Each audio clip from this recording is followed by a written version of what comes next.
miarabantsika amin'ny anaran'i Jesosy izay tian'ny loana ety manona ny fiadanan'i Jesosy tompo izay fanomena antsika maimaim-pony izany ka raha mety aminao dia mba teneno amin'ilay olona akaikinao akaviny akavananao hoe fiadanan'i Jesosy ho amintsika rehetra tonga eto hoe androany. Halleluja, terainenao Jesosy. Ary rehefa vitanao izay dia mba omentsika ny tompo amin'ny alalan'ny fitiavan-tanana feno fifaliana. Tena hoe ase hoe faly ianao tonga eto androany dia manasanao hitsangana amin'ny toerana misy anao. Melohan'ny tena nomboantsika nefa dia tsy adintsika ireo namana izay manompo any tokantrano any dia manonona ny fiadanan'i Jesosy ihany koa zahay eto amin'ity toerana ity manonona ny fiadanan'i Jesosy ary na inona zavatra misy eo amin'ny fiainanao dia manana hitahita tahaka an'ilay lehilahy jamba anankiray miantsoantso mafoana izy fa Jesosy tsy maintsy mamaly ary tsy mba manary ary izay miantso ny anarany dia tsy maintsy ho voavonjy sa tsy izany ve? Dia androany dia hanentananao manokana hoe andao avaositsika tsy hoe korona efatranainy na hoe na mety efa adinodinonao fa ilay famonjena ihany tena important be taminao hoe rehefa voavonjy dia mba tsy makany amin'ny elo hoe fa andao tena avaositsika isa-sekondra, isa-minitra, isan'andro ny fiarahantsika amin'i Jesosy. Ho avy ilay andro anankiray amin'ny andro anankiray dia mba ho fantatry Jesosy foana izaho sy anao. Amen. Araka ilay fampiarezana noentin'ny toriteny noentin'ny mpanompon'Andriamanitra tamin'ny maraina dia hoe nisy an'ilay verset nitononona teo hoe izay manao ny sitrapoko ihany ozy izy tsy hoe izay miantso ahy tompotompo fa indray androany izany tsika mety ho tsy ho fantatra raha tsy manaraka amin'ny prinsipa'Andriamanitra, raha tsy manao ny sitrapony. Ka mba hapetenao tsara dia raha mety aminao dia tenenao an'ilay namanao akaikinao hoe andao avaositsika ny fiarahana amin'Andriamanitra androany. Tsy haiko hoe teo amin'ny ahoana ny hafainganam-pandehan'ny ara-panahinao dia apekaro indray izany androany. Tsy haiko hoe manahoana ny tahita tao anatin'ny fonao tao apekaro indray izany androany. Ary tsy fantatra hoe manahoana ny fatakaranao marina ny maha-Andriamanitra an'Andriamanitra sy ny toerana misy ianao manoloana an'Andriamanitra. Andaontsika ezaka androany apiakatra ny fahalalantsika anazy dia ho fantatsika ny momba antsika fa tsy lavitra tsika fa akaiky satria zanak'Andriamanitra. Ao faifehoan'i Jesosy ary ny tanantsika dia andao hivavaka. Raha hivavaka tsika dia tsy ny ety anoloana ihany no mivavaka fa na ianao ao tokantranao na ianao eto am-pitoerana manaraka ny vantana ny Fotoam-bavaka eto dia tena manana hetaheta mihitsy androany hoe Jesosy za manokana dia efa ilaina tsy zanganao ny zanakao. Ilay olona notahinao ny tonga manoloana anao ka hanompo anao ny hatongavako eto. Aseho amin'i Jesosy mihitsy hoe tsy fombafomba ny andiananao eto fa noho ny fitiavanao an'i Jesosy dia tonga ianao mamonjy ny fiara-miangona satria napetraka amintsika izany fa mila tsy mahafoy isika ny fiara-miangona. Dia tena seho amin'ny fonao feno hetaheta ilay tena takian'i Jesosy aminao androany hoe manompo anazy amin'ny fonao rehetra, amin'ny sainao rehetra, amin'ny herinao rehetra. Jesosy tonga manoloana anao izay androany. Mankasitraka fa hifanazava taminay Jesosy ary tsy adinonay ilay fampianarana tamin'ny heriny fa tena manana fahafahana izay noho ny amin'ny ranao velona Jesosy ny fidy anay teo ambony hazo-fijaliana ihany koa ka sy hanantona anao ny vatana eo amin'ny fiandriananao. Mankasitraka tompo fa tonga eto izay ianao ny vimbina anay na aiza toerana ny elanay tokantrano ny voanay dia izao hoe teo ihany izahay Jesosy eo nandeha ny tongotraiva zao fahasoavana sy famindrapo ary fatanjana avy aminao nafanay tonga teto androany dia makasitraka ny amin'ny fiarovanao Jesosy, makasitraka ny amin'ny raha nalatsakao izay mahatahiry anay amin'ny famonjena hatramin'izao, makasitraka ny amin'ny fahatsaranao Andriamanitra fa tsy mba nataonao lany ritra teo amin'ny fiainanay izany fa nampahafatarinao mandrakariva fa ianao ilay Andriamanitra mpanao ny tsara, ianao ilay tsara sady mpanao ny tsara. Misaotra tompo fa eto ianao amin'ity toerana ity hanavao ny fanoloran-tenanay hatramin'izay satria ianao nefa nilaza fa mahasotoa manolotra ny tenanareo dia mahafaly anay indray mandritra n'izao fidenana sy fiankofan'izao ny hanamafy ny fanoloran-tenanay Jesosy eo fa tena tianay ianao dia tianay miaraka aminao. Tsy miala lavitra anao izay satria tsy mahinainana iny izay ho ny teninao raha miala lavitra anao. Dia androany Jesosy ka tena ho tafakambana aminao izay androany, ka tena ho tafakambana aminao ny fonay ny fanahinay ny mombanay rehetra eto amin'ity toerana ity androany amin'ny anaran'i Jesosy. Menanao Jesosy ny tera sy ny haja ary ny voninahitra. Alleluia, alleluia, alleluia, alleluia, alleluia. Taontsika mbola ity tanana mafy ho fiderahantsika an'Andriamanitra. Raha misy mafimafy noho izany eny aminao dia omeo voninahitra Andriamanitra, mendrika hanomena voninahitra an'Andriamanitra izay manatrika antsika eto amin'izao ora sy fotoana izao. Ka andaontsika iray feo, iray saina, iray fanahy anao antiry ty androany hoe Jesosy atiako miaraka aminao nda ho azotsika.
Tananao havanana dia Fotoam-bavaka izany tononkira izany.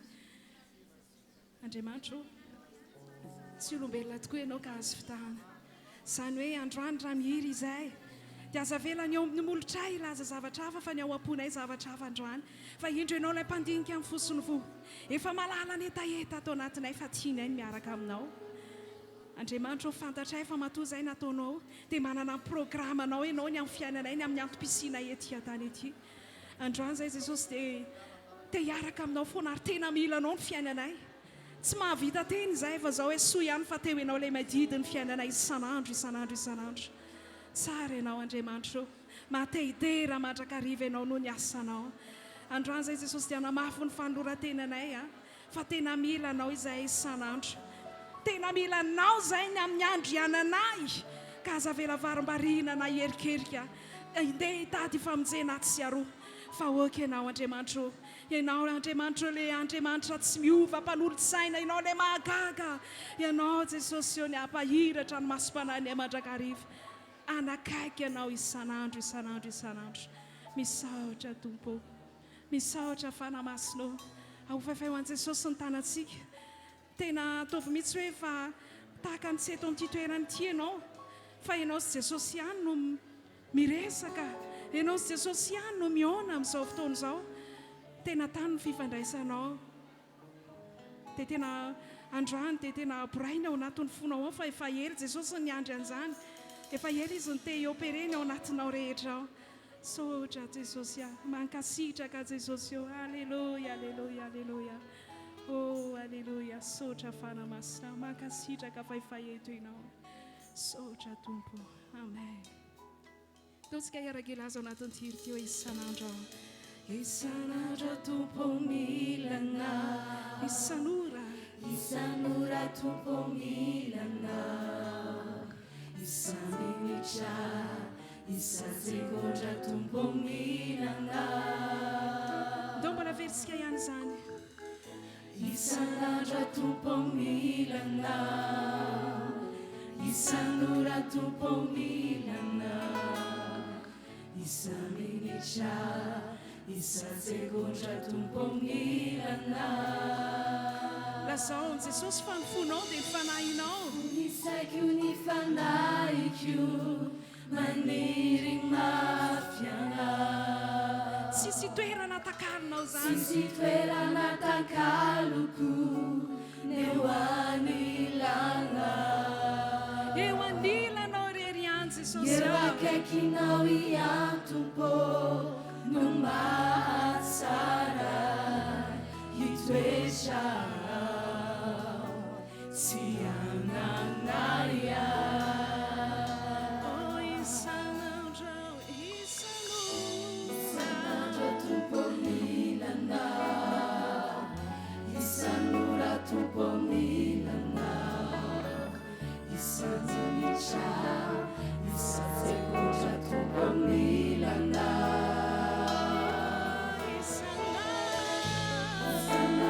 Tompo milana isan'ora Tompo milana isa-minitra isa-segondra Tompo milana funisaiko ny fanaiko maniry mafiana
Jesosy zay manakaiky ianao tokoa dia tsy mba ho very izany.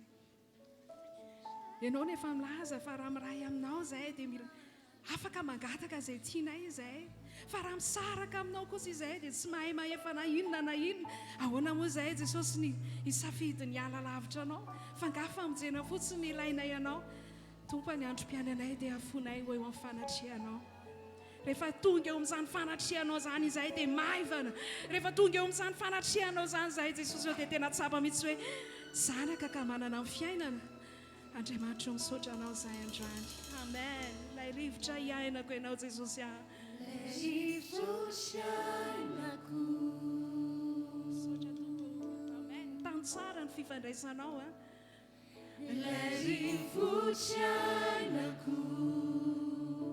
Ny fanatrianao. Ny fanatrianao.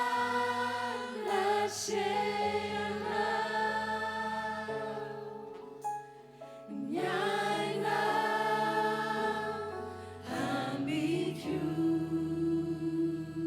Lazao izy androany fa nianao anao androany dia niteniny. Ny anina iany. Ny anao iany io Jesosy. Ny anina iany. Reteninao Tompo. Reteninao tu. Miteny amikio.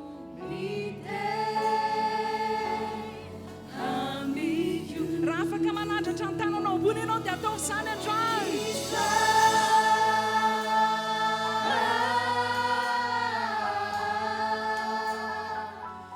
Milanao mafiautu.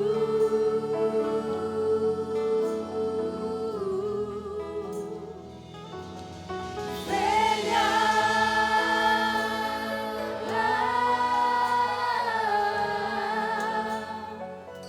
vera razia iana.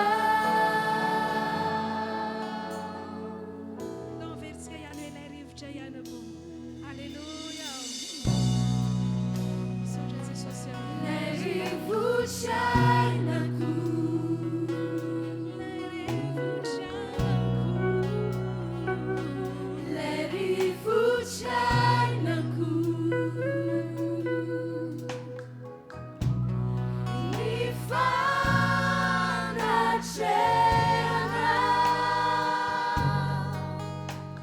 Miaina ambiko.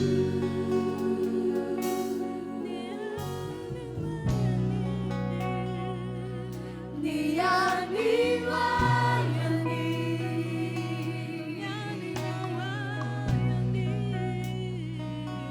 Ny anima iany.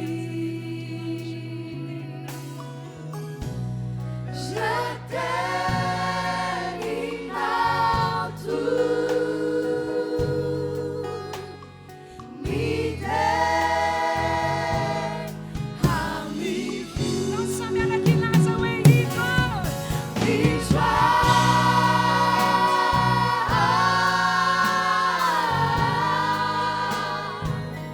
Milanao mafiautu.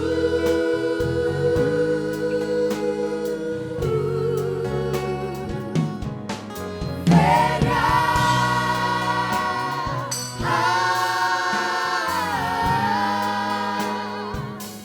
vera razia iana. Atobia funoretra na drama sa hoe iko.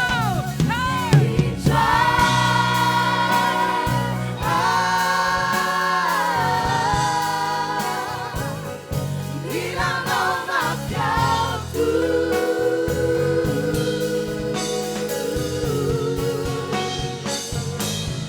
Vera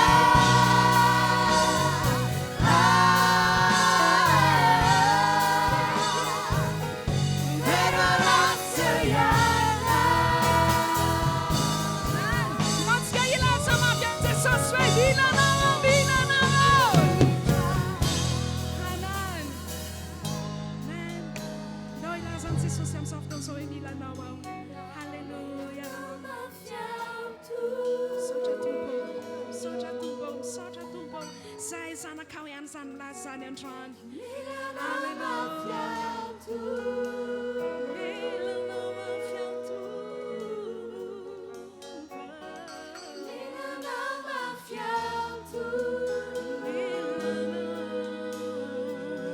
Lazao amin'ny fonao rehetra ihany zany androany fa io Jesosy rehefa eka isy fanatriany fantamitsy rehefa ho felony zany androany fa hokanana etaeta fotsiny ianao. Amen. Milanao mafiato. Lazao mafiainy zany androany. Milanao mafiato.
Ska ihany zany dia tena ataovy amin'ny fonao rehetra fa tsy hitarehetra Jesosy hamonjy ianao.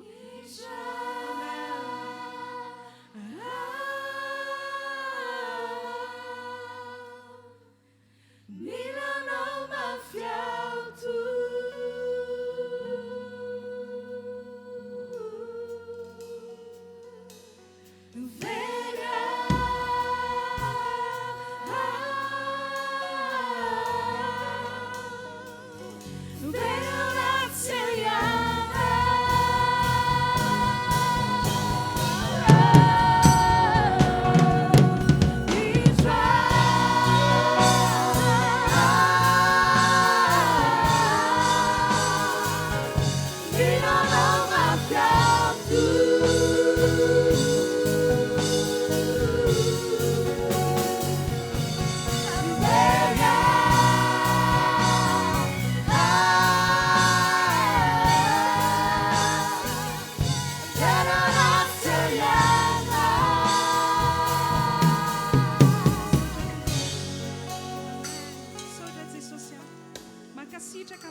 Makasitraka Jesosy eo ndao tsika iaraka kasitraka isaotra an'Andriamanitra fa tiany Jesosy zany le fonao mahay misaotra mahay makasitraka mandrakariva na misy antony na tsisy antony isaoranao dia mahaiza miankohaka misaotra azy.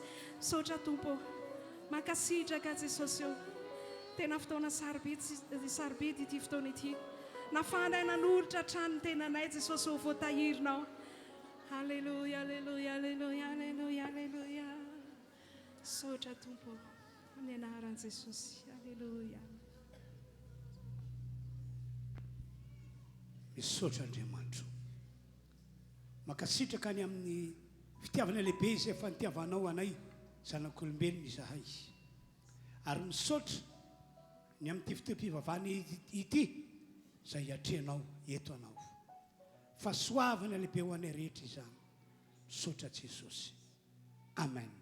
Makatoerana sy rehetra tompoko.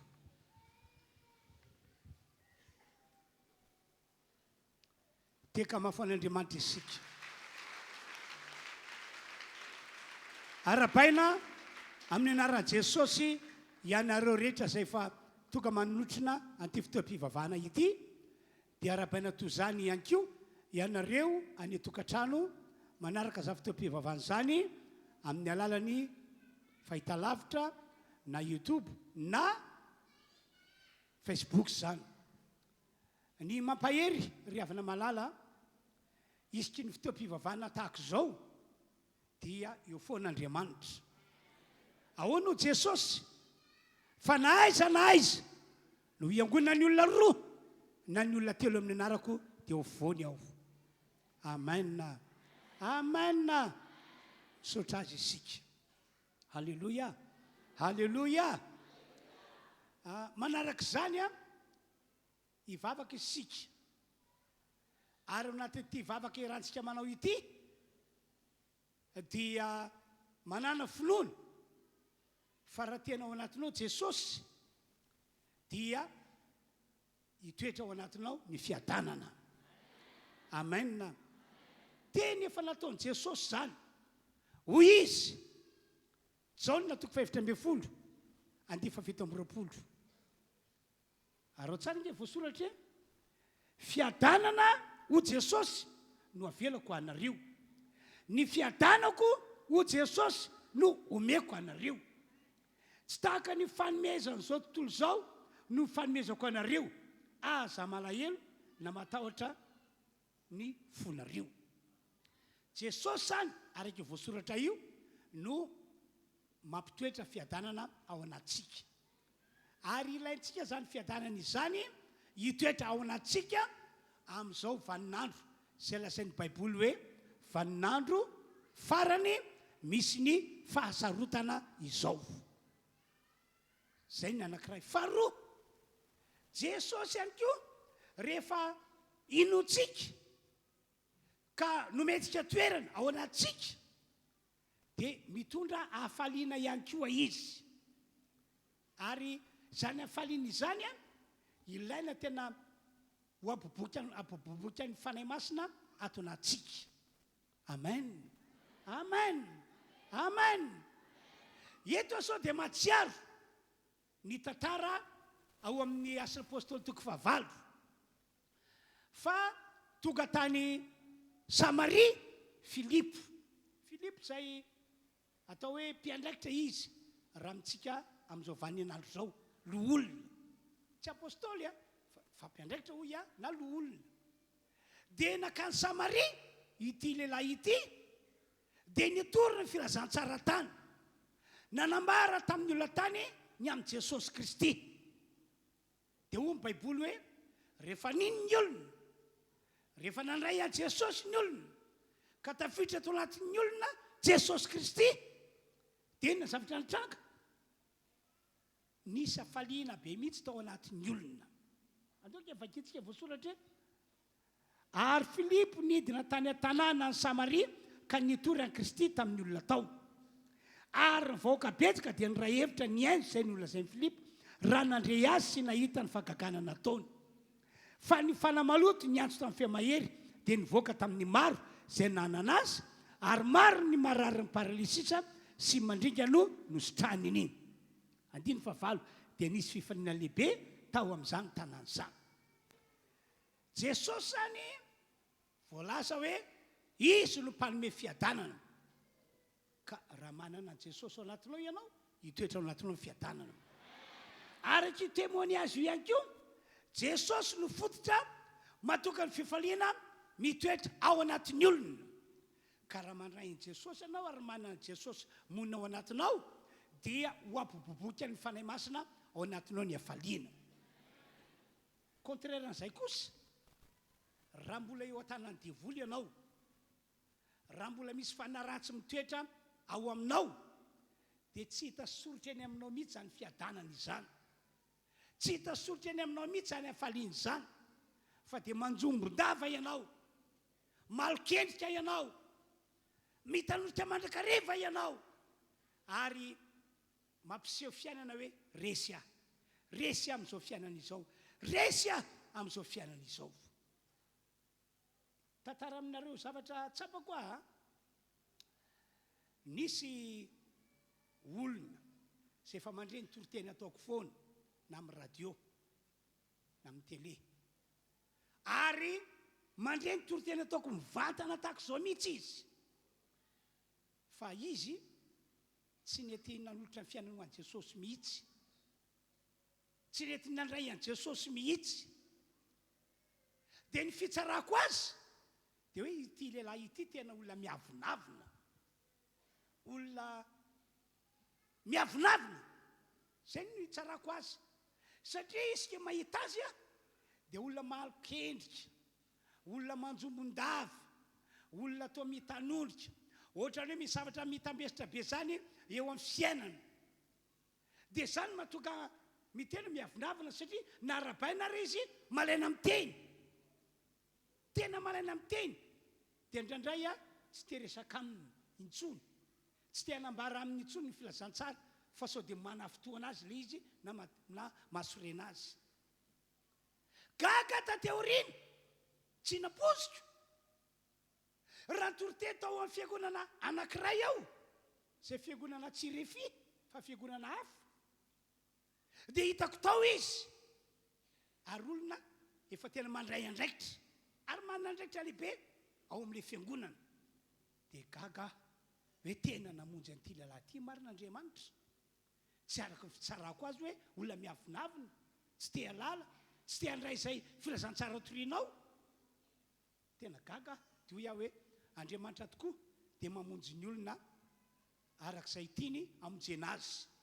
Mety hoe tsy novojena tato amin'ny RHEFI izy zany, fa any amin'izay fiangonana izay izy no novojen'Andriamanitra.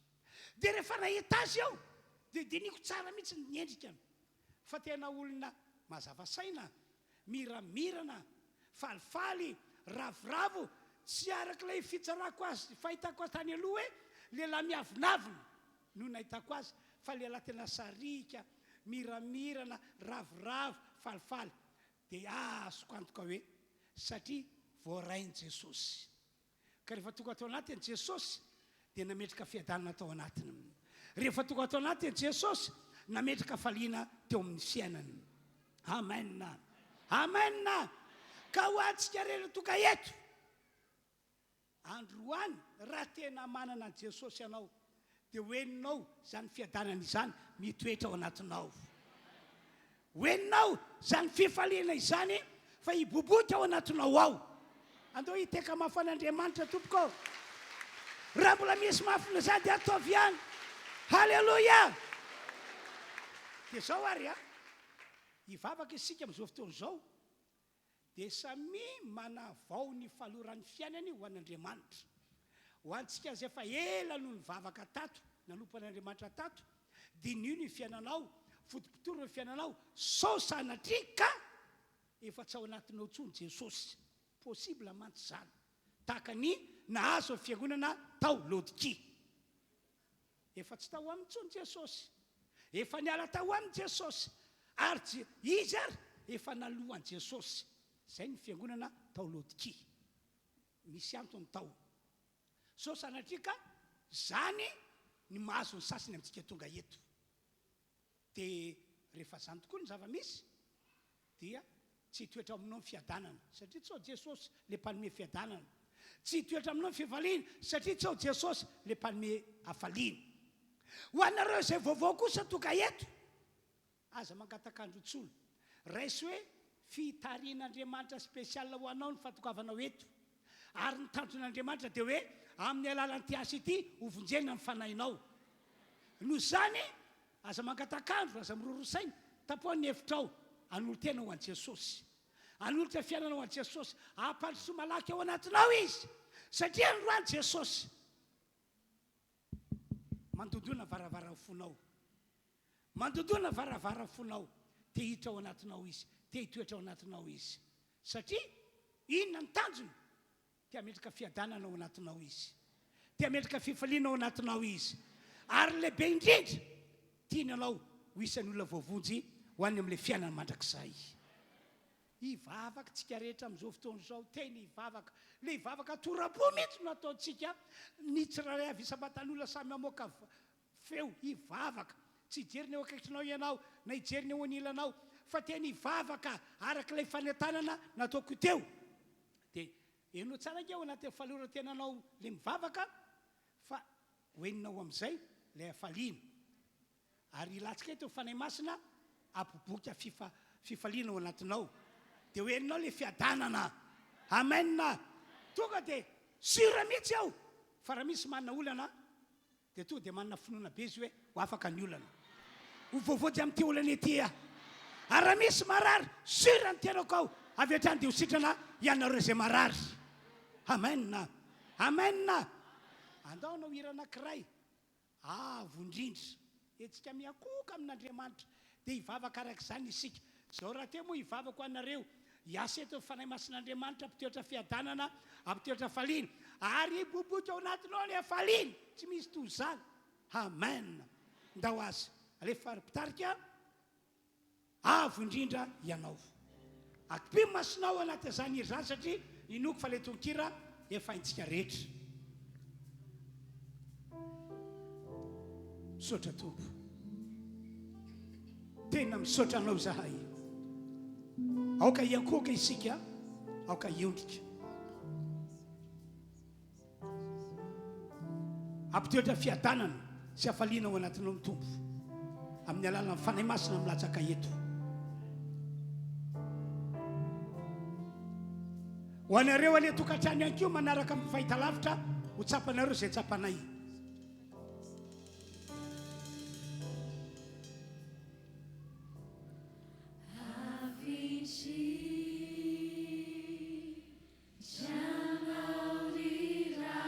misaotra Jesosy eo misaotra Jesosy eo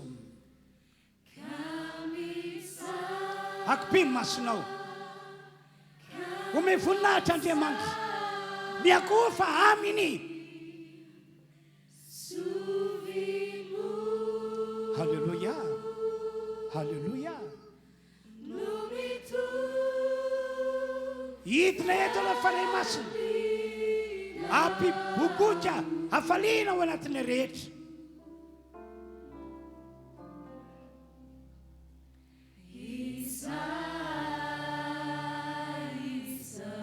amen amen amen amen amen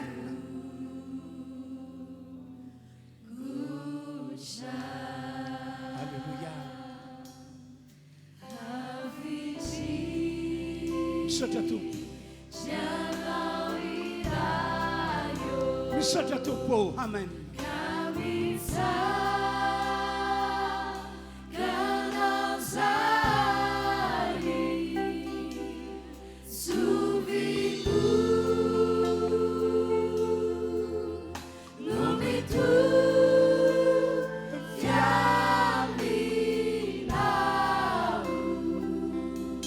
misaotra Jesosy eo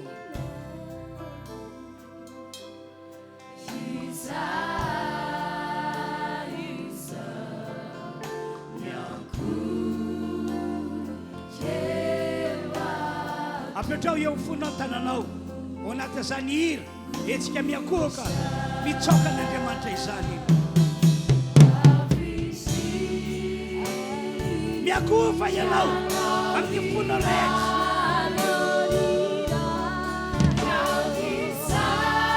eto Andriamanitra eto Jesosy halleluja amen masinao apetrao eo amin'ny fonao tanana na ianko asana atao tananao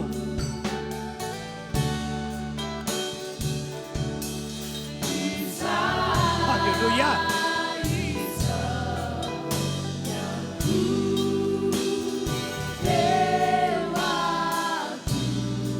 halleluja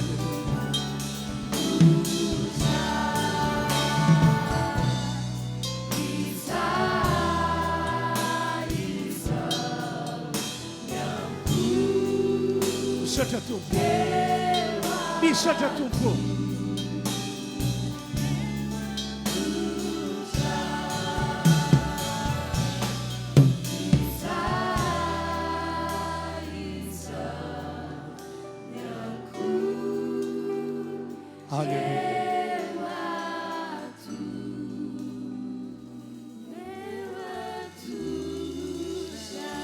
andao hiariky vavaka tika rehetra araka le fanatanako teo a ny tanjona dia Jesosy nazy toerana ao anatin'ny fonao Jesosy no mpanjaka ny fonao zay rehetra toka amin'izay tanjo zay inoko fa hitoetra ao anatin'ny fiadanana hiboboka eo fiainany ny hafaliana. Halleloia, halleloia. Miverena amin'Andriamanitra ianareo rehetra, miverena amin'Andriamanitra amin'ny alala finoana Jesosy ianareo rehetra, miverena amin'ny fitiavana voalohany, miverena amin'ny alalany hafanampo. Hitoetra ao anatinao ny fiadanana, hiboboka ao anatinao ny hafaliana. Halleluia, halleluia. Eno amin'izay zany fiadanana zany fa hipetraka ao anatinao. Maro aminareno atsapa fifaliana lehibe ao anaty sahady, hiboboka ao anatinao ny hafaliana. Avy hatrany dia manana finoana sy fanantenana ianao fa ho sitrana tonga dia hivan'ny olana. Halleluia, halleluia, halleluia, halleluia. Amen. Milatsaka fanahy masina, mametraka fiadanana, mametraka faliana be ao anatsika rehetra. Milatsaka fanahy masina, mametraka fiadanana, hafaliana lehibe ao anatsika. Resa fahasoavana izany, resa fahasoavana izany. Halleluia, halleluia, halleluia, halleluia, halleluia, halleluia. Amen, amen, amen, amen.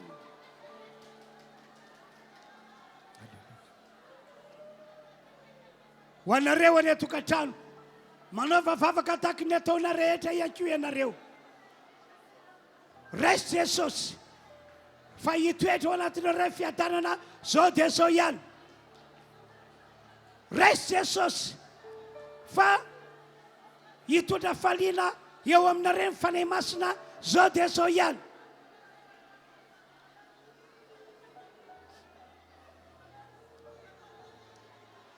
Akipino ny masitsika rehetra tompoko, akipino ny masitsika rehetra. Halleluia, halleluia.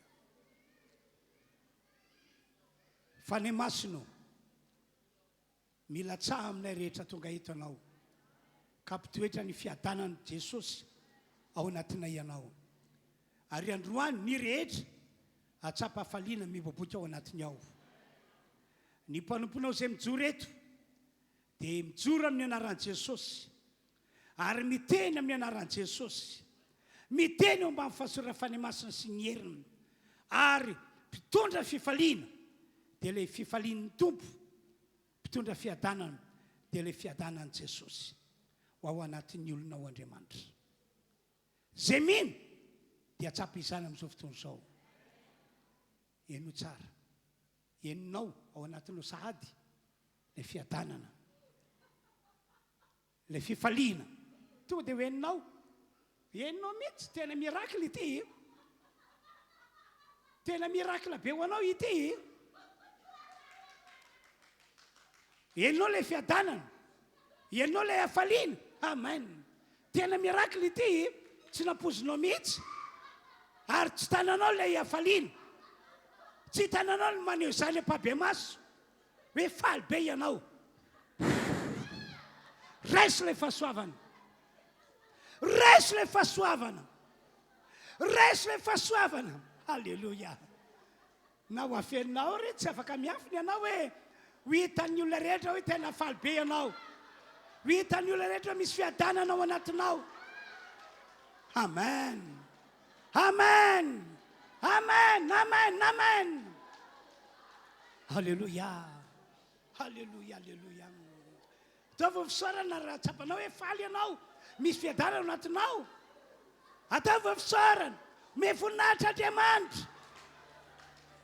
Inona famantarana fa ho sitranao izay marary, famantarana famonjy anao manoloana ny olana ny tompoandriamanitra, famantarana fa hisy fahasoavana be ho ataon'Andriamanitra aminao amin'ity taona 2024 ity. Halleluia, halleluia, halleluia, halleluia. Tsara anao tompo, tsara anao tompo. Akimpiany masitsika, dia aokangina aokangina halleloia misy namantsika faly be zao eto dia raha vohitanao io namanao faly be io tonga dia hoany aminao koa le herin'andriamanitra mitondra faliana mitondra fiadanana jesosy io eto ny fanatrianao eto ny fanatrianao halleloia zaho koa faly andriamanitra faly eo ny amin'ny fiasanao magaga faly eo ny amin'ny fiasanao magaga faly eo ny amin'ny herinao miasa eto amin'ny toerana ety halleloia halleloia halleloia halleloia amin'ny anarana jesosy mandray daholo ny fidera rehetra halleloia mandray daholo ny olona rehetra mandray fahasoavana halleloia halleloia amen amen amen amen mety misy gaga eto hoe ahoana re za fisehoany zavatra zany enao tsara nteniko enao le gaga io no tsy aposina iny ako toetra aminao ny fiadanana toetra aminao ny afaliana iboboka ao anatinao izy fanay masina miasay ianao amariny zany teniko zany amariny zany teniko zany halleloia amen amen amen amen misaotra tompo misaotra misaotra misaotra halleloia derao jeso derao ny maraina derao ny atoandro derao lazao jesosy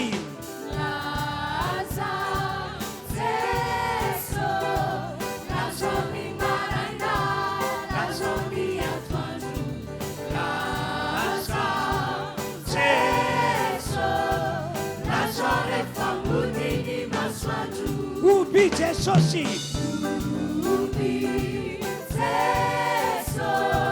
ubi ny maraina ubi ny atoandro ubi jeso ubi rehefa ambony ny masoandro jeso jeso jeso jeso jeso ny maraina jeso ny atoandro jeso jeso jeso rehefa ambony ny masoandro soratsin'andriamanitra tiaka mafy dia mafy isika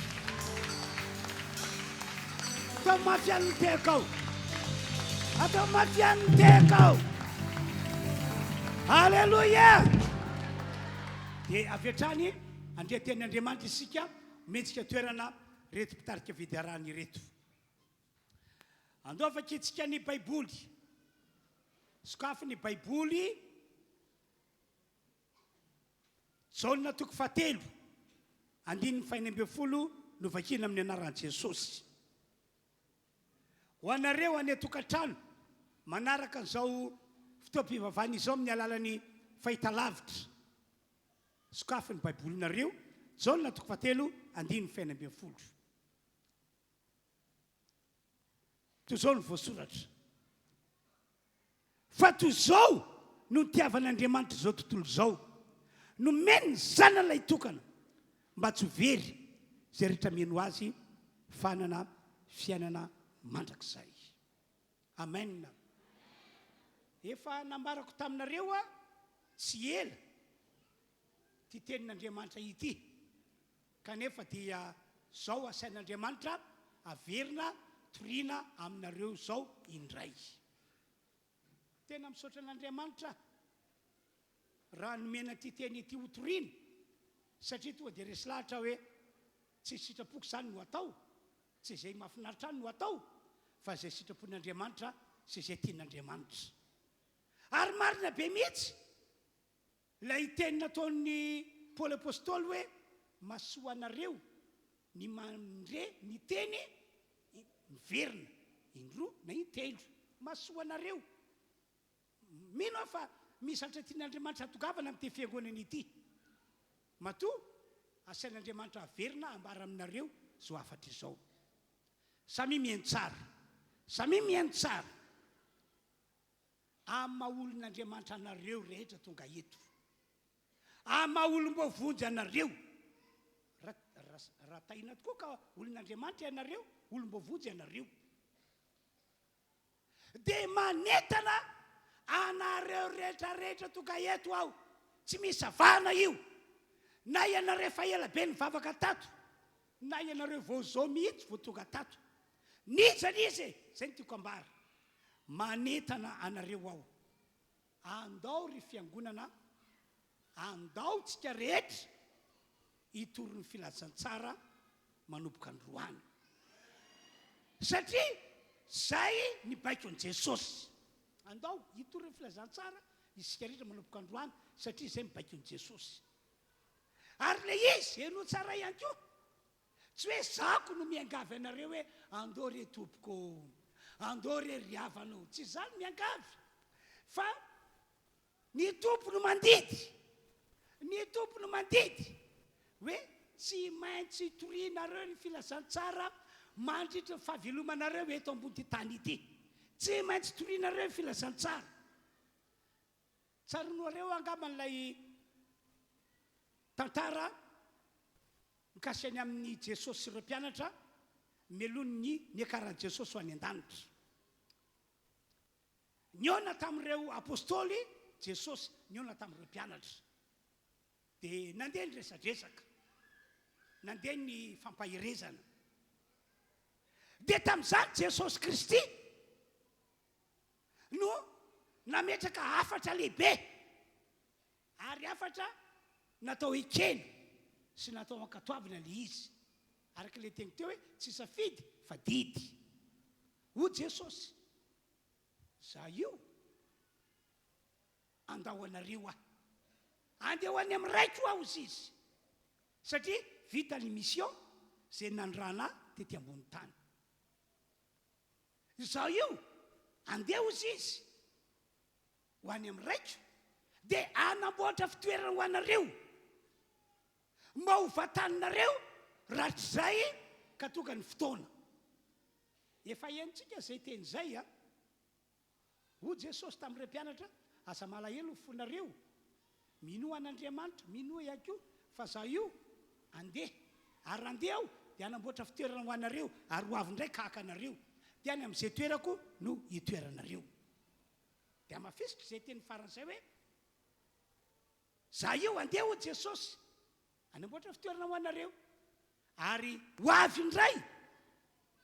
Dia rehefa tonga ho izy a, dia haka anareo zay haka anareo zay dia eo indrindra no anaovako fanentanana entre parenthèse. Isan'andro tsika ry fiangonana, dia aoko sura ny tenanao foana ianao hoe ianao io dia an'Andriamanitra, an' Jesosy. Tsy hoe androany ao anatin'ny fotoam-pivavahana ihany ianao no ny vavaka na no tena mba ho an'Andriamanitra, fa rapitso amin'ny fiainana andavanandro, na ny ampiasana, na ny ampianarana, na izany izy misy anao, atao fisura ny tenanao ianao fa ianao io dia efa an'Andriamanitra. Jesosy ao anatinao, ary ianao ao amin'i Jesosy. Amen. Fa ny olona tahaka izany ny azo antoka, fa dia raha tonga Jesosy dia ho ampiakariny. Ho ampiakariny dia ho apetrany any amin'ilay toerana izay fanamboariny. Amen. Amen. Noho izany, ho Jesosy tamin'ireo mpianatra, ity le afatra tena lehibe sy goavana. Mandehana ianareo, ho Jesosy. Rehefa lasa, mandehana ianareo ka mitoriny filazantsara amin'ny olona rehetra. Tsy misy avana io, na olona bady be, na olona manampahaizana be, na olona mahantra, na olona manan-karena, na inona saragan'ilay olona. Mandehana ianareo dia ambara ho amin'izany olo zany ny filazantsara, toroeo amin'izany olo zany ny filazantsara. Donc efa kitsika ny marika toko 12, 17, ka hatramin'ny andininy sy ny andininy fa 12 zao voasoratra. Marika toko 12, 17. Arao ny soratra any amin'ny écran. Rehefa afaka izany dia niseho tamin'ny 12 lahy Jesosy raha nipetra-kanina ny ireo ary izy na ny metsiny azy noho ny tsy finoany sy ny mahafofono satria tsy ninonony ireo efa nahita azy rehefa nitsangana izy aro Jesosy taminy mandeha ihany amin'izao tontolo izao ianareo tsy fitoerana naiza naiza ka metory ny filazantsara amin'ny olombelona rehetra tsy manina vaketsika ny 10 zay misy atao batisa amin'ireny olonireny no vonjeny fa zay mandà amin'ireny olonireny kosa dia hoelohana izy hoy Jesosy tsy maintsy mitolo filazantsara zany ny apôstôly sy ireo mpianatra amen dia amaolon'Andriamanitra ny olon'Andriamanitra amaolom-boavojy ny olom-boavojy zany hoe miresaka amintsika ihany koa zany Andriamanitra ny tompo androany dia nanafatra Jesosy hoe ianareo apôstôly ianareo mpianatra satria efa olon'Andriamanitra ianareo efa manana fanahy voavojy ianareo dia izao mandeha ihana ihany koa ianareo vonjeo ny fanahin'ny olona fa mbola be dia be ny olona tsy voavonjy amin'izao fotoana izao vonjeo ny fanahin'ny olona tsy Andriamanitra raintsika no hidina eto ambony tany hamonjy fanahin'ny olona tsy izao tsony ihany koa Jesosy fa efa vita ny misionko ary tsy haneraka anjely zany mihitsy Andriamanitra andeha hamonjy fanahin'ny olona fa ianareo izay efa voavonjy no mandeha any mamonjy ny fanahin'ny olona amen satria ny programen'Andriamanitra ray dia hoe zao tontolo izao no vonjeny fa tsy anareo apôstôly ihany tsy anareo mpianatra ihany zao tontolo izao zay nge ilay jaona toko 7:20 hoe fa toy izao no nitiavan'Andriamanitra zao tontolo izao nomeny ny zanalahy tokana mba tsy ho very zay rehetra meno azy fanana fiainana mandrakizay amen amen dia zao androany zany Andriamanitra dia manentana antsika sy mampirisika antsika amin'ny alalany zao torotena ataoko izao fa tsy natao an'ireo apôstôly ihany tsy natao an'ireo mpianatra ihany ny fanentanana mba andeha hitory ny filazantsara sy mba andeha hamonjy fanahin'ny olona fa natao antsika rehetrarehetra taranaka ankehitriny zay natonga an'le teniterem-boalohany hoe amin'ny mahaolon'Andriamanitra anao amin'ny mahaolom-boavonjy anao dia maniraka anao ihany koa ny tompo hoe mandeha ihana ianao mitory ny filazantsara amin'ny olombelona rehetra mandeha ihana ianao mandeha mamonjy ny fanahin'ny olona satria mbola be dia be ny olona very eto ambony ty tany ety amen halleloia halleloia ny sitrapon'Andriamanitra ry havana dia zao natao ekena natao ankatoavina inona le sitrapon'Andriamanitra natao ekena natao ankatoavina ny fitoriana ny filazantsara ny famonjena ny fanahin'ny olona noho izany tsy maintsy mandeha ianao tsy maintsy manao an'izany ianao raha zavaina moa ny filazantsara zay anyrahany Jesosy atsika mba hotoriana sy ho ambara dia mazava be Korintiana voalohany toko 10 andininy voalohany sy faharoa ary fatelo zao ny teny natao amin'ny Paoly hoy izy ary ampahafantarako anareo ry rahalahy ny filazantsara zay nitoriako taminareo sy noraisinareo sady horenanareo zay amonjenanareo koa ny filazantsara zany no amonjena olona raha tazominareo araka ilay teny notoriako taminareo raha tsy niny foana ianareo ty le tena izy fa natolotra anareo isan'ny zavatra voalohany indrindra ilay noraisiko dia izao Kristy maty no fahotantsika teo ambony azy fijaliana Kristy nalevona ary Kristy natsangana tamin'ny maty tamin'ny andro fahatelo araka voalaza sotra masina zay le voalazany 14 zay le filazantsara zay lay asain'ny Jesosy notorian'ireo apôstôly ambaran'ireo apôstôly zay ihany koa no asain'i Jesosy hotorintsika sy ambarantsika hoe Jesosy ireo olona dia efa maty tondra fahotantsika ataovy tsenjery zay Jesosy efa nalevona tompoko ataovy tsenjery zay Jesosy efa tsaka tamin'ny maty tompoko ataovy tsy anjery zay Jesosy velona zay tsy misy lahateny hafa akoatran'izay zay no ambaranao manolona io filazantsara zay filazantsara zay matsy raha ny voalaza Paoly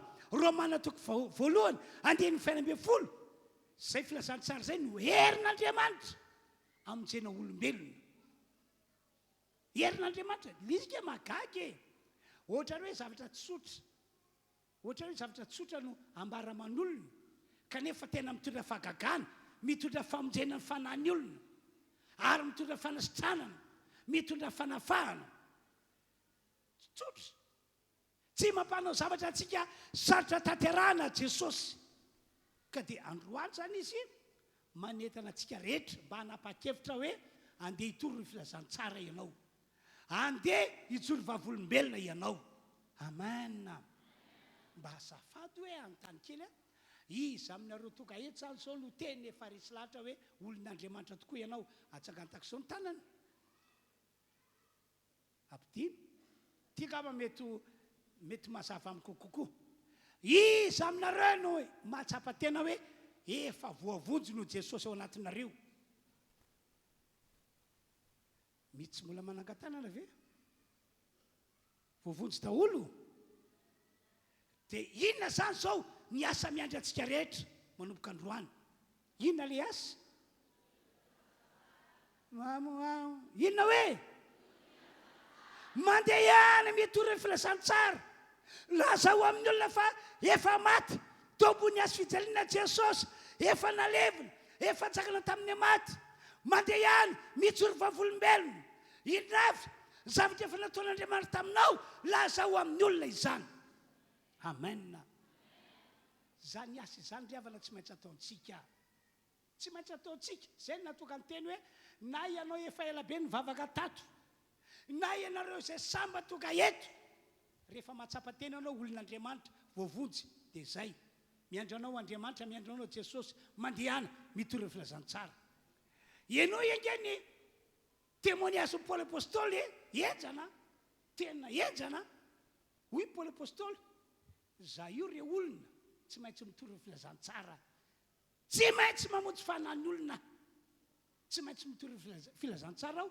tsy maintsy mamonjy fanan'ny olona aho satria tsiniko ananako tsiny satria lozako ary mandoza raha ohatra ka za velona eto ambony ty tany ity kanefa tsy mitory ny filazantsara tsy mitory vavolombelona tsy mamonjy fanan'ny olona zay ny tena natao amin'ny Paoly satria fantany fa tsy asa tsy maintsy ataony zany andova kely inge voasoratra Korintiana voalohany 9:16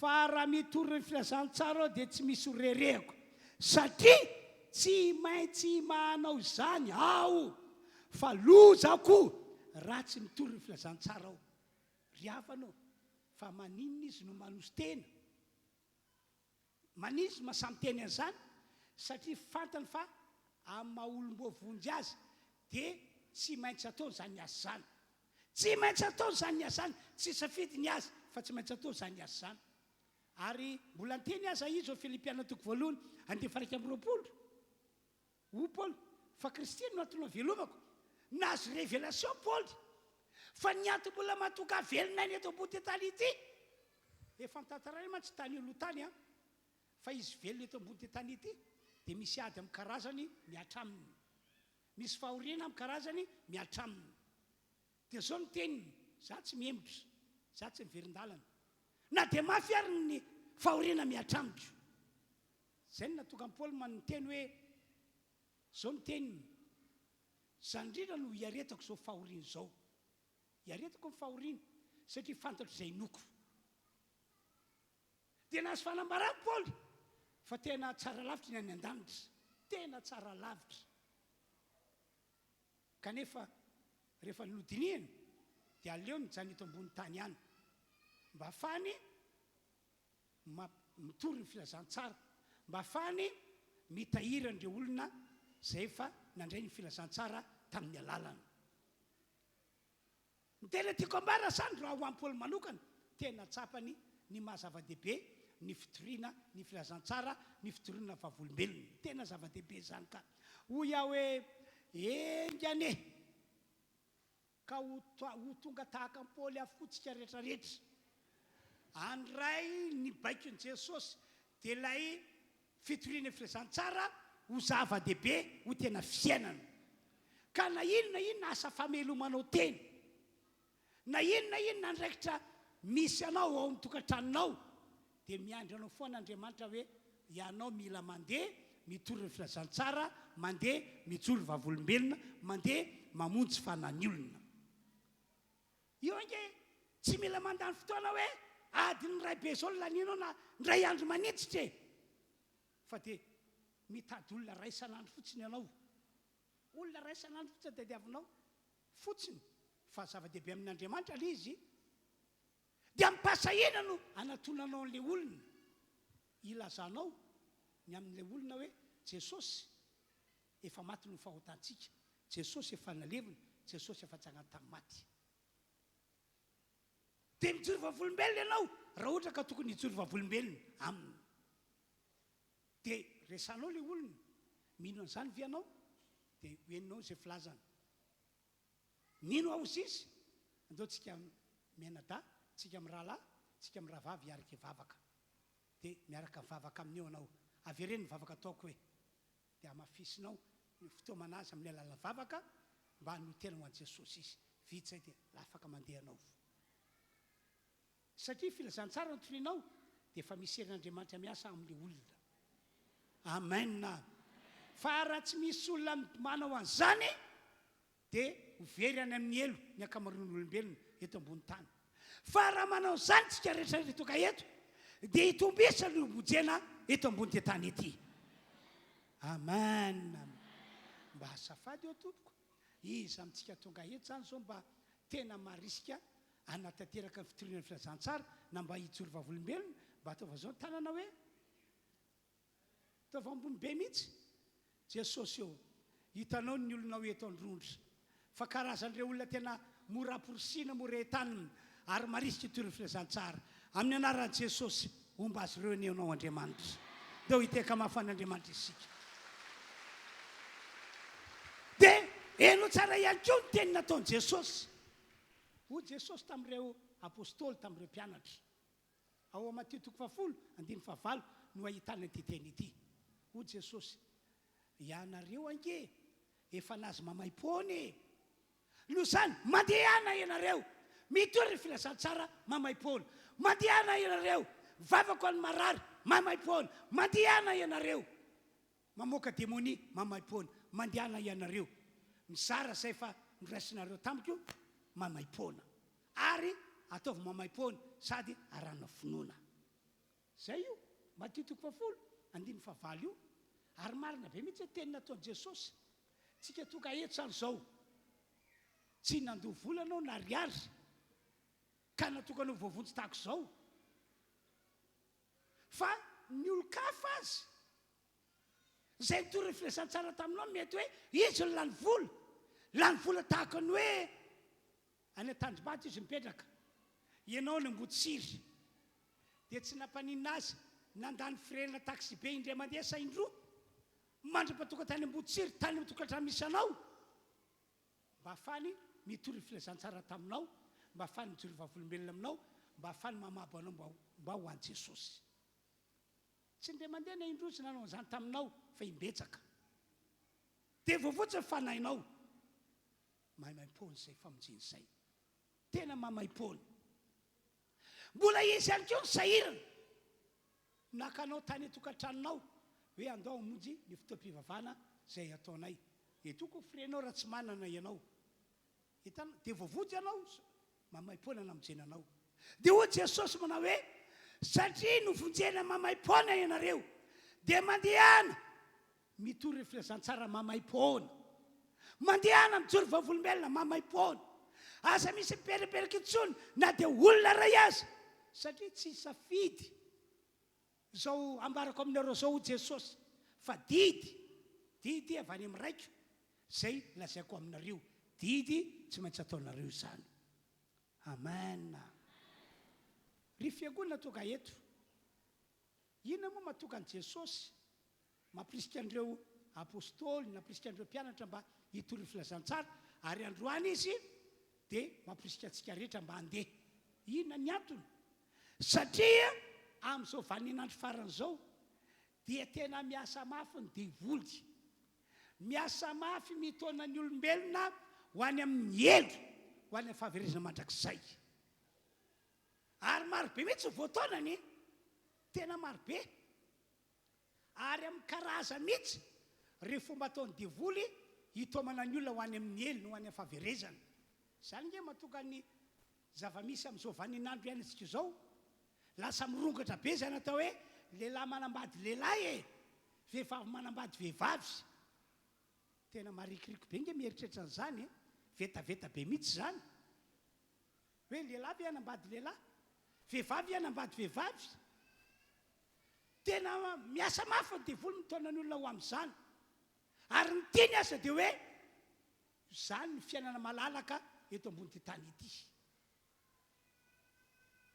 be dia be ny vaovao entsika atseroa fa karazana adalana no iainany olona amin'izao vaninandro zao avy aiza zany avy amin'ny devoly fomba entiny mitona ny olona ho any amin'ny elo tona ny olona ho any amin'ny fahaverezana mandrakizay dia malahelo inge Andriamanitra mahita olom-boavonjy tahaka antsika izao tsy tonga saina hoe mila anao Andriamanitra mba hitona olona ho any Andriamanitra mba ho tonga ny an-danitra le olona malahelo inge Andriamanitra ka izao zany ny fanapahan-kevitra tokony raisitsika andao anao defi tsika ny devoly miasa mafy tona olona ho any amin'ny elo ho any amin'ny fahaverezana mandrakizay tsika ihany koa manomboka izao hiasa mafy hitory filazantsara hijory vavolombelona hitona olona ho any amin'ny fiainana mandrakizay halleloia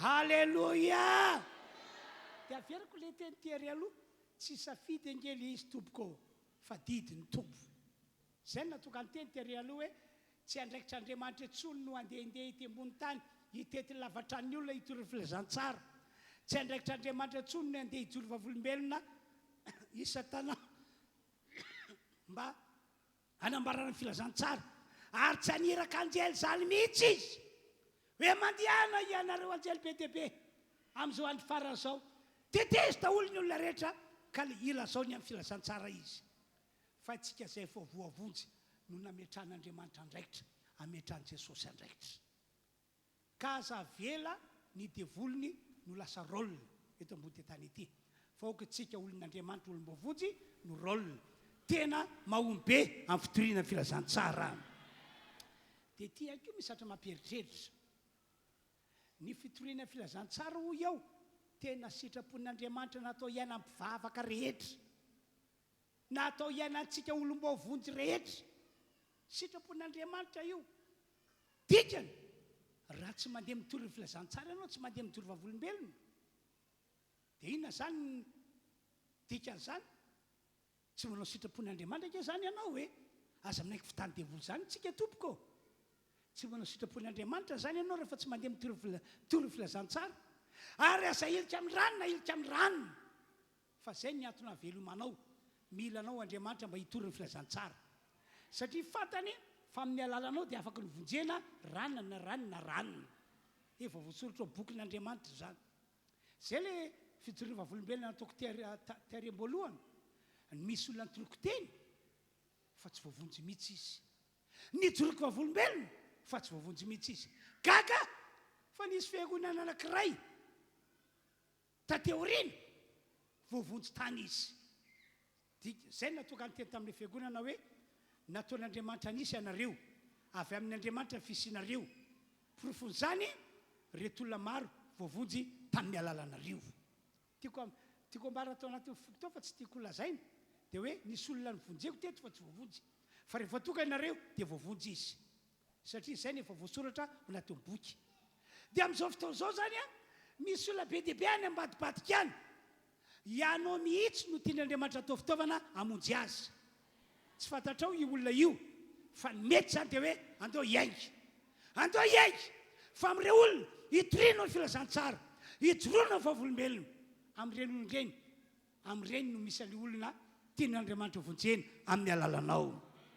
No tsara nge ty fijorona vavolombelona anankiray ity misy olona vavaka ato amintsika izy tena manana ny ampy, manana ny feno. Dia io olona io manatrano be, tamboho avo be, vavahady midy mafy, miomba-vady alika masika ny soratra eo. Tsy possible mihitsy hoe isy olona ho tafiditra ao hitoroteny aminy. Ary amin'ny akabeany raha vao mandalo mivavaka ty tokantrano olona manitra dia zahay tako zao torory filazantsara aminareo hivavaka anareo dia mandroso ny olona dia voavonjy ny olona manitra ao dia mandeha alika masika. Misy olona sa tsisy olona tsisy dinganiny iny ny mpivavaka rehetra ny akamaroany dia ohatr'izay ny fiainana. Nefa reny olona regny tian'Andriamanitra vonjena ihany koa. Dia ino tsara nge ny témoignage nisy paster anankiray tsy ato amin'ny RHEFI le paster. Dia io paster io manao asa fameloma-tena ty ivelany, mampiasa camion mitona fasika. Dia teo mpanamboarana trano le olona mpanambola dia mitona fasika tao amin'ny tao dia mijoro vavolombelona le paster ny amin'ny Jesosy. Dia resy lahatra vetivety teo le olona. Dia olona faizaka anareo mivavaka. Dia ozy izy zao ozy izy pastera fa amin'ny fiangonana tahaka izao fa saingy tsy eto amin'ny vilona fa ny ambanivohitra any ozy izy no manao asan'Andriamanitra. Fa atoroko paster ianao mandehanany aminy dia nasaina katy amiko le olona. Dia tonga taty amiko le olona dia nitoriko filazantsara, akoatra filazantsara nambaran'le paster tany aminy dia nanotena ho an'i Jesosy izy. Dia tonga voavonjy izy. Dia hoy aho hoe efa voasoratra zany fa hovonjeny io vehivavy io, hovonjena reto fianakavian-dreto amin'ny alalan'le paster. Fa raha olona andeha andondomba-vady dia tsy hitra ao aminy satria alika masika ny omba-vady.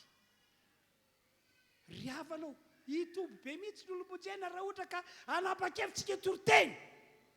Tsy fidy olona, tsy fidy tanàna, tsy fidy lavatrano, fa hidirantsika daholo zay azo dirina rehetra. Ho tanteraka ny sitrapon'Andriamanitra, ho voavonjy ny olombelona. Halleloia. Ary ankoatran'izay raha tsy manao sitrapon'Andriamanitra ianao dia mananantoka avianao fa ho any an-danitra, mananantoka avianao fa ho raisin'Andriamanitra didy ny fiainanao eto ambony ty tany ity. Ahoana Jesosy matitiko fa fito ty faraika amby roapolo tsy izay rehetra manao amiko tomboko no hiditra fanjakany lanitra fa zay manao sitrapony raiko zay ny an-danitra. Dia ahoana zany ianao tsy manapa-kevitra andeha tory filazantsara, tsy manapa-kevitra andeha jory vavolombelona, manao sitrapon'Andriamanitra fa ianao amin'izany sa tsy manao? Dia hoy ianao hoe tsy manao. Dia ahoana zany fihafaranao? Tsy mpitsara aho fa Jesosy no teny. Tsy izay rehetra manao amiko hoe tombokotompo niditra fanjakany lanitra fa zay manao sitrapony raiko zay ny an-danitra. Ka manomboka androany manokana andro anankiray ianao na mpahanora anankiray hijoroana vavolombelona amin'ny olona anankiray na roa na telo hitoriana filazantsara aminy.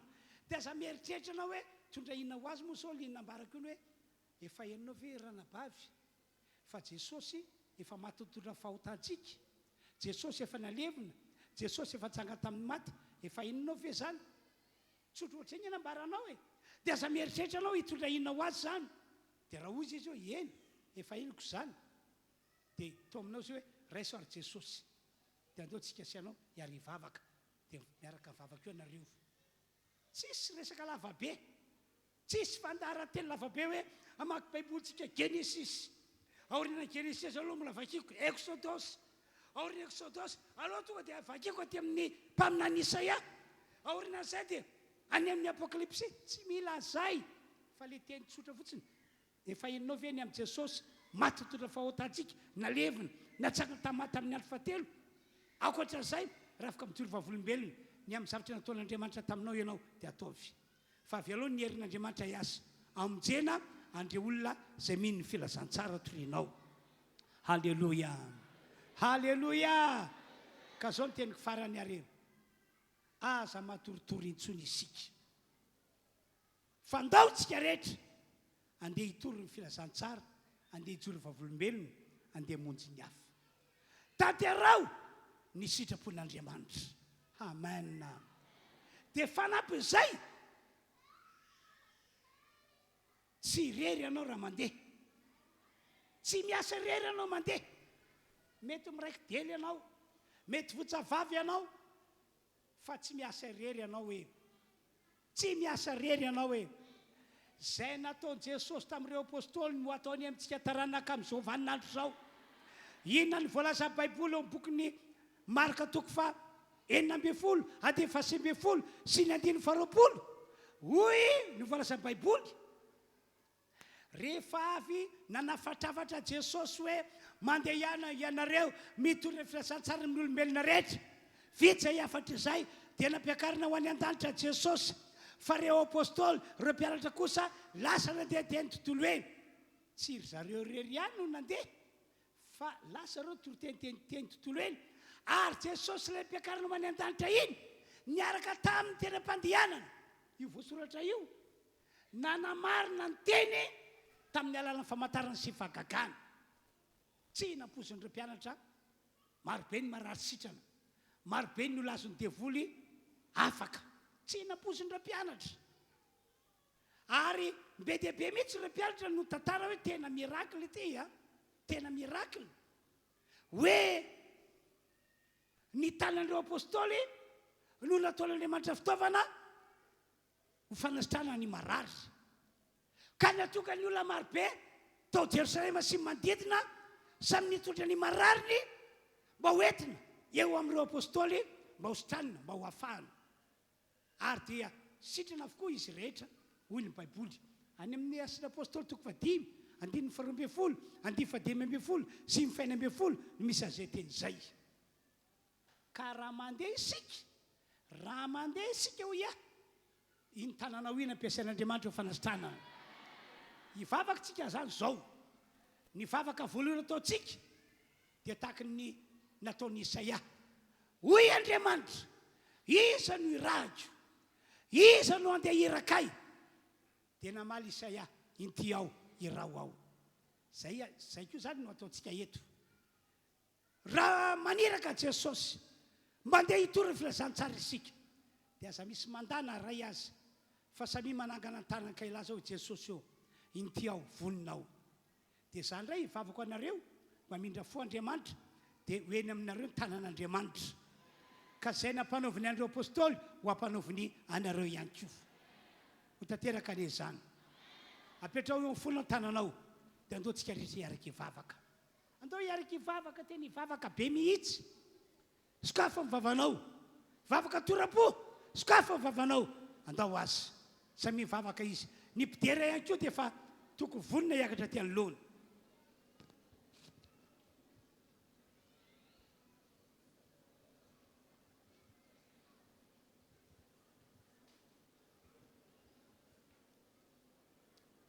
Ok, vavaka tsika rehetra. Ny famindramponao any Andriamanitra ho amin'izao fiangonana izao, ka izy rehetra dia nanapa-kevitra hanolotra ny fiainana ho anao, hamaly ny antsonao, inty ao, irao ao. Atsakana ny tananao. Samy mamaly ny antson'Andriamanitra.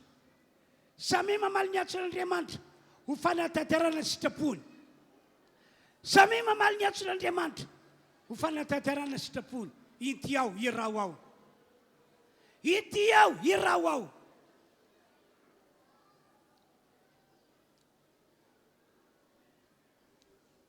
Halleluja. Halleluja, halleluja.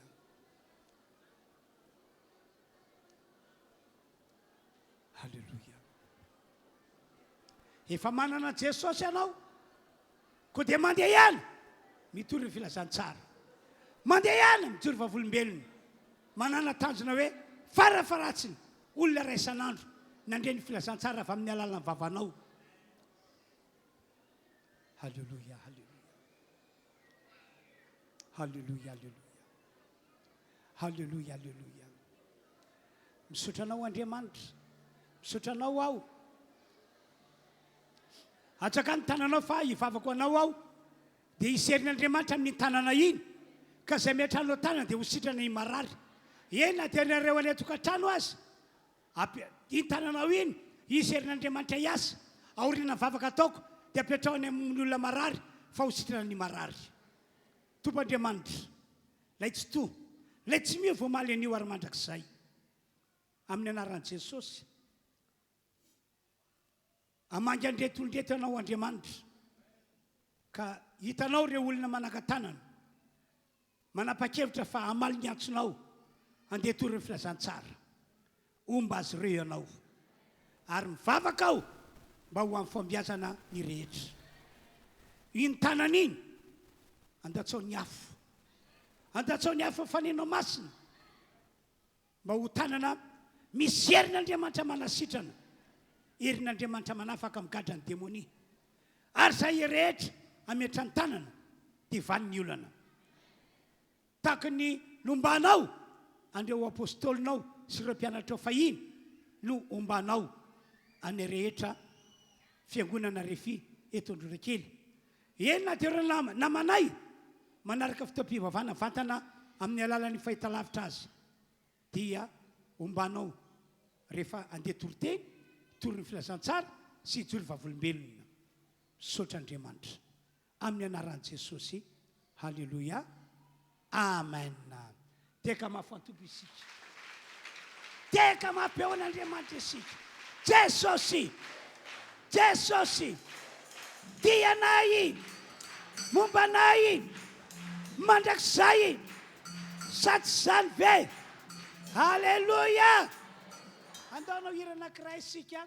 Jehova dia raina ianao, asan-drato avy dia avo ny fianao, ho an'Andriamanitra hoe dia raina ianao. Satria itsika rehetra io naporisian'ny fanahy masina, naporisian'ny tompo, andeha tory filantsara, dia andeha tokoa tsika mombantsika Andriamanitra. Manasantsika amin'ny anaran'i Jesosy hitsangana amin'ny toerana misy atsika. Ataontsika hideran'ilay mpahary atsika fa lehibe loatra ny famindrapony, tsara sady mpanao ny tsara izy.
maka toerana tokoa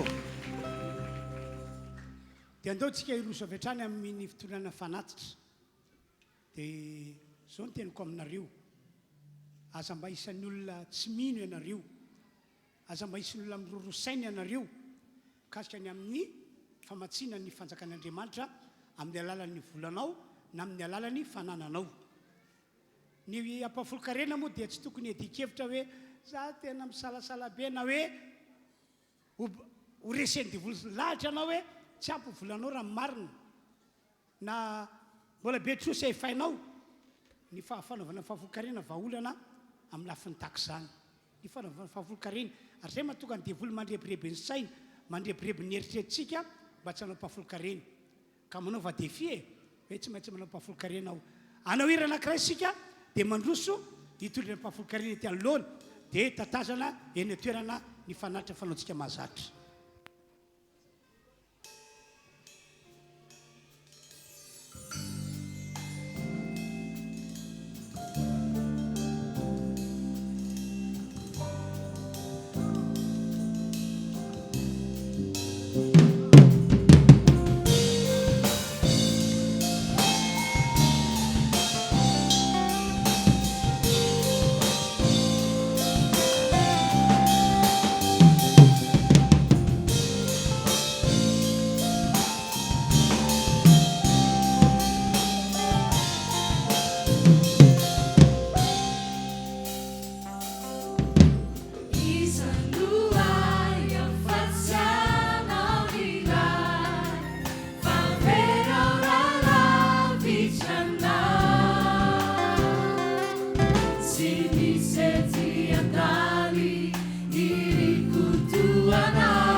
tao hivavaka sotran'andriamanitra sika ny amin'ny fitaom-pivavahana ny atondran'andriamanitra atsika teto